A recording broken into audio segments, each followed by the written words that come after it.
Hi, everyone. Thank you so much for joining us here today. Following the lead of many other shows, this year's East LA Cape is going digital. The East Los Angeles Comic Book Art and Pop Culture Expo, or CAPE for short, was founded in 2016 by a group of pop culture and comic book fans who grew up in East LA. Headed by Peter J. Malini, who owns Nostalgic Books and Comics in San Gabriel, California, the show is dedicated to creating community and bringing together artists and vendors from our surrounding neighborhoods so that we can all enjoy the art that our community has to offer, and to connect you to independent artists so that you can support their work. This is our 7th episode of our Virtual Artist Alley, where we will be highlighting our community of artists and vendors. Abner Reyes is a Syracuse-based illustrator who works mainly in traditional watercolor and in digital using Procreate. He is self-taught and has no formal training or schooling. He started drawing in 1977 at the age of 8 and does mostly illustrated work. His style is a combination of children's book aesthetic with a comic book style twist. He loves comic book art. His influences in the comic book world are Scotty and young Jake Parker. Outside of the comic book world, he's inspired by Tim Burton and children's book illustrator Grizz Grimley. His goal is to someday write and illustrate a children's book with a comic book twist so that it can be enjoyed by all ages. He is available for commissions, logo designs, pinups, and variant covers for comic books. In December 2019, he illustrated a children's book style publication based on a short poem. The book wasn't meant for mass production, but it was his first job as an illustrator. He is currently working on a personal project based on the adventures of a gnome with the working title of Attack of the Gnomes. Thank you so much for joining us here today, Abner. Thank you so much for having me. Nice to see you guys. So let's start at the beginning, man. How did you get into art? Like I said, like she said earlier, 1977, I picked up my first comic book, in which was, I can't remember the issue. It was that classic Fantastic Four with the Hulk and the Thing clashing on the cover. When I saw that, I was like, oh, I gotta draw this. And the adults were in the next room watching an Ali fight. I don't know against who, but I was enjoying the Hulk and the Thing beating the heck out of each other. So ever since then, I went downstairs to my apartment. I went home and I just started drawing the cover. Horrible, terribly, but I haven't put the pencil down ever since. That's cool, man. I gotta start somewhere, right? Yes, absolutely, man. Absolutely. So what's it called? How would you describe your style?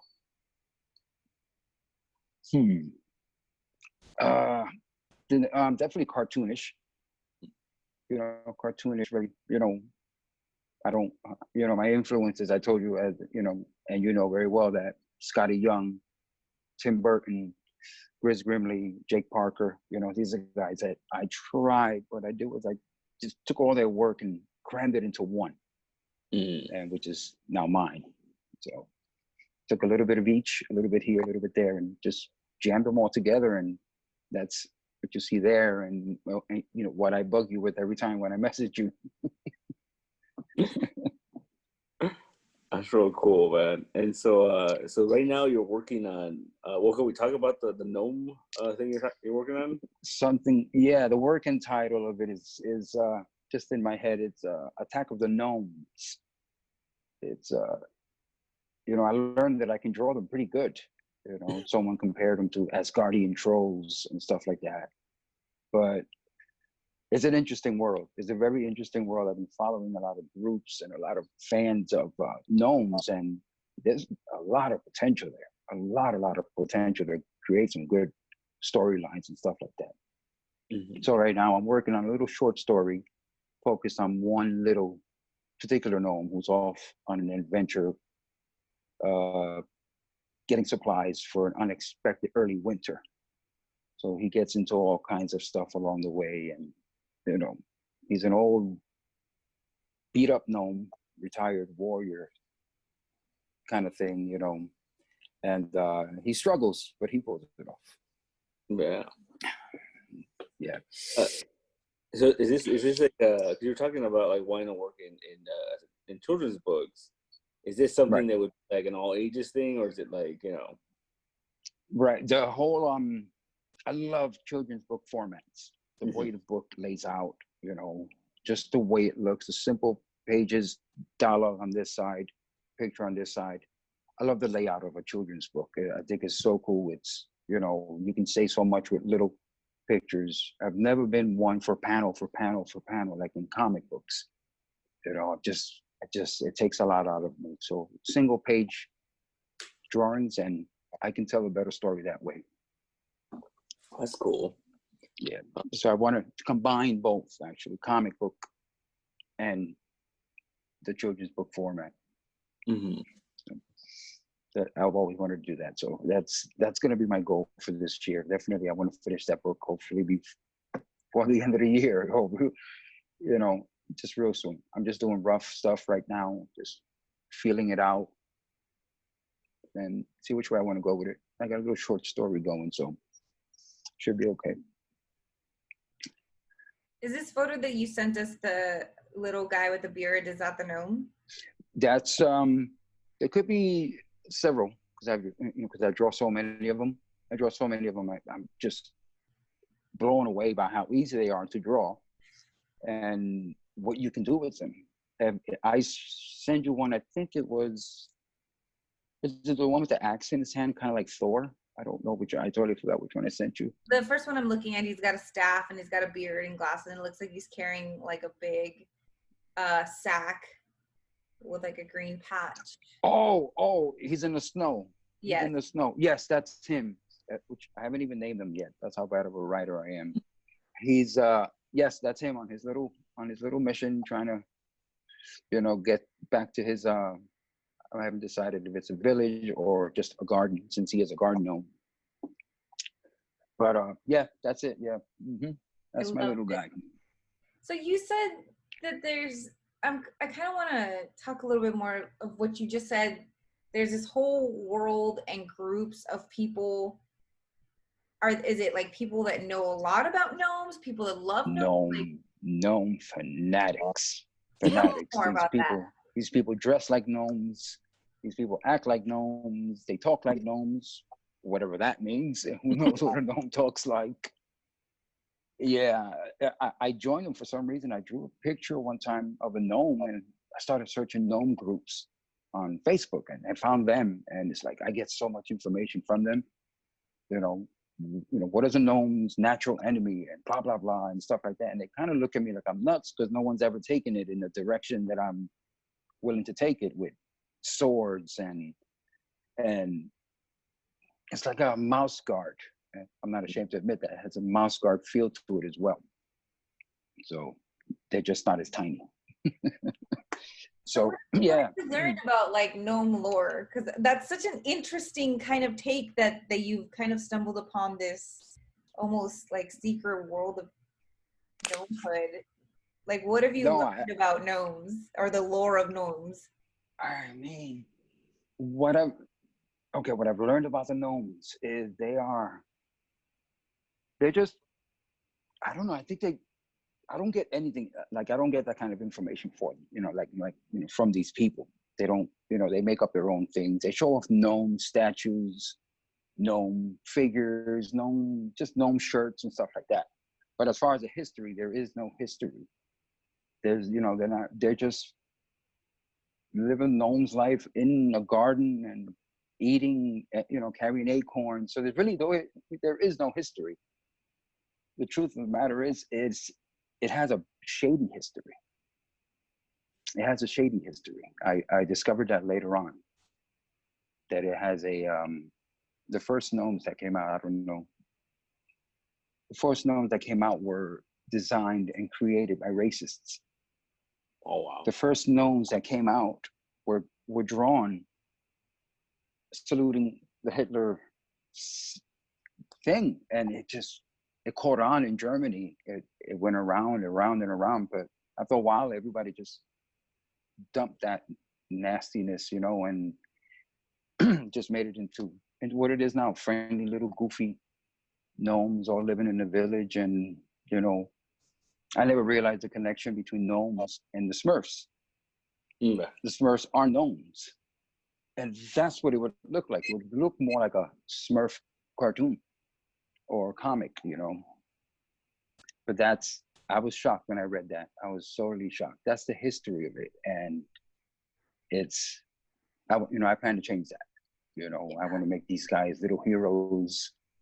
But it was ugly. It was a very ugly past when it came to gnomes. But now they're whimsical. People love them. It involves fairies. It involves owls, just nature stuff, you know, as well too. So in my story, he's helped along by an owl as well, you know, helped him on his mission, you know. So I'm kind of making this up as I go along, to tell you the truth. Because the people in the group just go ahead. Go ahead. No, you go ahead.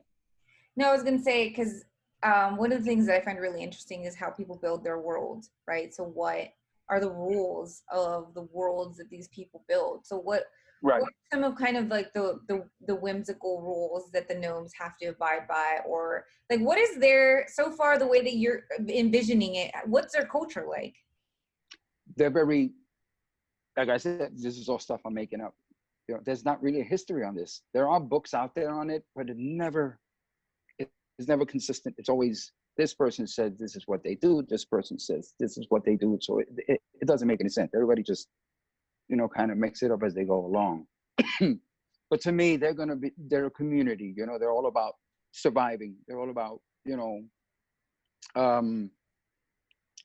surviving harsh winters and stuff like that, and just living for each other, you know what I mean, as a community, just living for each other. And like I said in the story, it's unexpected snowstorm. It just pops out of nowhere. Winter came a little earlier than expected. They asked for volunteers to go out and get food and stuff like that because it looked like it was going to be bad. So that's when my little guy. So you kind of have to make this up. There are no rules to this. You know, there are no. I look at pictures, I Google stuff, and it's just silly stuff, you know, and that you can actually play with and mold and shape it into your own thing. That's the best I can do. That's what I got on that, you know. That's great. So one thing I did find out is they are hundreds of years old. Really? Yeah, some of them, the ones with the longer beards, are the older ones, like this guy here. That's more of a samurai, but you know, the longer the beard, the older they are. You know, I've seen gnomes that look like Pete. You know, then they have just a little trim beard, so I could use that to play around with. And younger, and also the children, they're super tiny. So there's no rules. I'm just making this up as I go along and try to take a little bit from the, you know, internet stuff. Your turn. So why don't you give us a little bit of an idea of what sort of services you're offering or what kind of things you're selling? Oh, selling as far as right now because of what's going on with the pandemic. I'm trying to keep my mail and, you know, stuff like that to a minimum. I'm not doing anything by mail, not receiving anything. I've been working on PDFs, you know, these last couple of weeks, selling them. Okay, you know, I've had people, I join groups, like coloring book page groups as well, where people, I post my work and they message me and they ask for stuff like this. I don't know if you can see it, this stuff here, the cutesy stuff really appeals to them. I realized I was in a room full of older women. I mean, older women.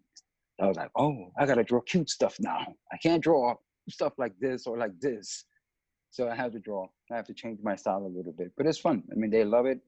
They message me, I send them a PDF and charge them $2-3 depending on the amount of inking that goes into it. They prefer the lighter stuff like this that doesn't have much inking. There's more to color. So that right there is it's not much, but it's just for fun. It's, you know, I enjoy people's reaction to my art. So if I can impress a little 87-year-old lady, I think I'm doing okay. Next question. You guys leave me that long pause. I'll let Pete go next. I know we were trying to figure out the pause situation. Oh, okay. Do you want to go next, Pete? Yeah, I'll do it. So where can people find your stuff online? It's mostly on, I post on my Facebook, obviously, Abner Reyes. I also have my Abner Reyes art also on Facebook. My Instagram is, it's kind of slowed down lately. I haven't been posting as much, but it can be found there as well, my past work. Abner Reyes art, you know, at Instagram. And I started a PDF specifically page, but I haven't really, you know, gotten in there just yet, you know, to post stuff. Anything, it's not easy because I'm not too digital, you know, I'm not too bright when it comes to technology. So I kind of, you know, fumble in the dark when it comes to that and make it up as I go along. So Yeah. go ahead. Sorry. No, sorry. Go ahead. I was going to say something that we've been asking almost everyone is how has the pandemic affected them? So either their life or their art or their creative process. How do you feel the pandemic and the quarantine has affected you? Has affected me. Like I said, other than not mailing out work or just sending anything out by mail, it's given me a lot more time at home. That's for sure. Back before the openings began, I was just drawing nonstop. That's actually when the gnomes really kicked in, because I was sitting at home drawing and nothing else to do. Couldn't go out. It was horrible. You didn't know what to expect. So that's when the gnomes were born. Actually, now that I think about it, yeah, I didn't even give that any thought. I was just drawing according to me. But that's it. Other than that, and then the mail situation, you know, just all digital stuff and you know, trying to get better at it, you know, hopefully finish the story. That's really cool, man. So do you have an idea like when the gnome book is gonna be out? No idea. I spoke to you once before about possibly an anthology, and I think we spoke about that just the other day. I think an anthology, that would be so cool. Different artists into one book based on that mouse guard book I told you about. It's, you know, a bunch of artists just get together and just draw. There's no rules. There's no, you know, you make it up. I don't know anything about gnomes. So what? You make it up. Throw something together. Like I said, when I spoke to Peter Davison, he told me himself, he just gathered a bunch of artists who weren't in the business, in the comic book business. And he just told them, just do whatever you want. 2 pages, 1 pages, 4 pages, whatever you want. And literally some of the stories in there were like 1 page long, 2 pages. And that's what I was thinking of doing with this. You know, hopefully I can gather enough artists where we could all get together and make one book, just different stories of gnomes and stuff like that. And give them freedom to do whatever they want, because it's all us making it up as we go along. Yeah, that's really cool, especially because you were talking about how there really isn't any rules, but you did say that your take on it is about community. So it'd be great a community of artists like work on this like big shared world, you know? Right, absolutely. That's it. I tell anybody. I was talking to an artist earlier this week, and I was telling him about. He asked me what would it be. I go, it doesn't matter. Doesn't matter. They didn't agree, you know, to get on board. But I told them there's no rules. Not that I see. It seems like just silly stuff. They sit around, gnomes just sit around being gnomes, and I don't know what it is they do, because mostly I see them in statues. You know, what's a statue doing all day? You know, so there is no history on this. So you make it up as you go along. Don't care what it is. You know, there's a lot of magic. You know, supposedly there's a lot of magic involved in that, a lot of whimsical stuff. A lot of I know there's some adult humor in some of the, you know, posts and stuff like that, you know, but other than that, you just see me, I'm creating a village where somebody else can do it in someone like a garden, you know. So whatever time, whatever era they wish. It could be 1800s, it could be 2020, and somebody's fighting off the neighbor dog or the cat and stuff like that. You can go anywhere with it, and I've been enjoying it, and I've been nailing it every time. There's never been that drawing that makes me go, I don't like that. Every time I've drawn them, it's like boom, nailed it, boom, nailed it. Because they're so easy to draw. And the beard allows me to cheat. It allows me to cheat the same way it allows Todd McFarlane to cheat on Spawn anatomy with the cape covering his body, 90% of his body.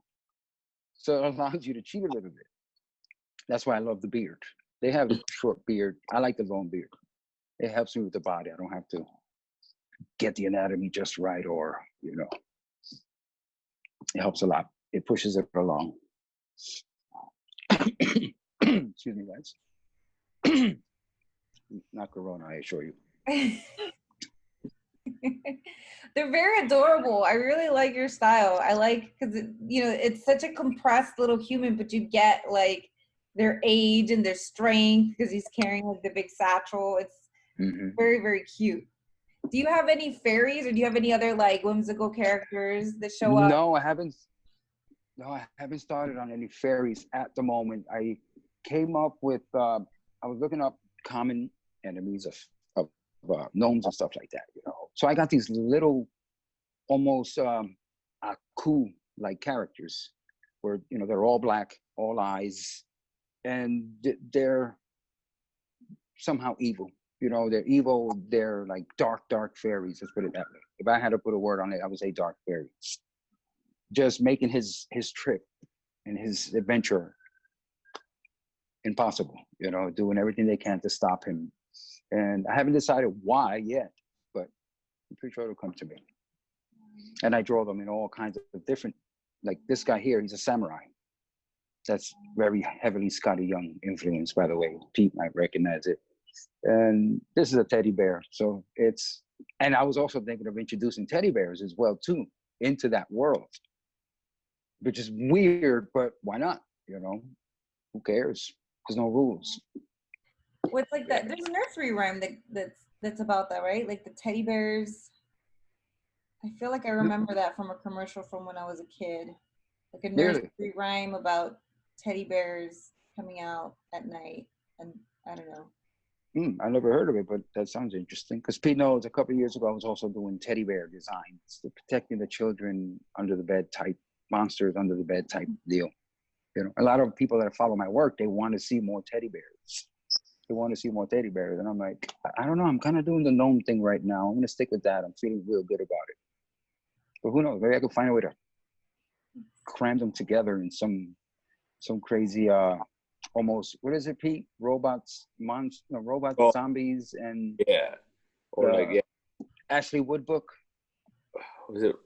Yeah, robots, zombies, and Amazon, something like that. Just cram it all together, and who cares? You know what I mean? Just go for it. That's the best part about comics, is you could have those kind of mashups that like wouldn't work in a movie or a TV show or something, but in comics, it's kind of like it has a rich history, of having crossovers. Right, exactly. And like I said, a lot of Ashley Wood, another one too. I love Ashley's work. It's nowhere near my style, but anytime I look at his work, I just want to draw. Yeah. Because just the way and the things that he draws. That's it. Sometimes I hit those funks where I can't even draw a decent circle. It's like a drought, and that's a nightmare for an artist, especially during a pandemic. Being at home, stuck with like artist block, that's enough to make you jump out the window. Yeah. And a nagging girlfriend. You can edit that out, by the way. Yeah, no, we were actually talking to someone last week about how there's a thing floating around the internet about how Shakespeare wrote King Lear during the pandemic, and it's putting all this, or during a quarantine, and so it's putting all this pressure on people to like have their great work done during this time, but at the same time, people are just like, no, you have to take care of yourself and just do what you do, you know. Okay. I'll never do that. And what was it again? He wrote. He wrote a King Lear. Okay. Cool. Yeah. I like that. Yeah. Guess hard times helps people get creative. Yeah. I wonder what else is being created out there. Well, I think for you, it actually seems like the time has actually made you like pretty productive. It is. Yeah, absolutely. It does. But that's all I do. At the moment, I'm unemployed. And that's all I do. I live on my iPad. I barely do traditional anymore because the iPad stuff is so much easier for if you want to have it published, if you want to have it printed, the iPad just helps me so much, with that. Traditional work it's hard. It's not hard, but it takes a lot of work. Whereas the iPad itself, save it as a PDF and send it and ship it around. So, I'm not sure I answered your question there, but It wasn't really a question. oh, it wasn't? Okay. Well, thank you so much, Abner. This has been great. Thank you so much Thank you for so sitting much. down with us. Thank you guys for having me. Thank you, Pete. Is anything else you want to get out there before we call it? I'm sorry, you lost me. Oh, is there anything you want to get out there before we end this? Nah, I really can't think of anything right now. But other than anybody needs, like I said, all those things like logos, variant covers, and all that kind of stuff, and definitely hit me up. Let me know. Pete knows I'm good with my prices. Yeah, no, for sure. Yeah, I'm not a thief. I don't like taking people, taking advantage of people, especially in a time like this. No, for sure. And thank you guys for having me, man. Say it again. Before we let you go, let's get your internet handles out there again, real quick. Internet. Oh yes, definitely. You guys look me up at Abner Reyes Art on Facebook. Also, Abner Reyes Art on Instagram. And yeah, but no, that's it. That's it. Cool. Yeah, definitely that's it. Hopefully down the road I'll be able to have a few more, like a Twitter or something like that. But we'll see. Cool. Sounds good. All right, guys. Thank you for having me. Okay. Thanks for having a good one. Buddy. Cuídense.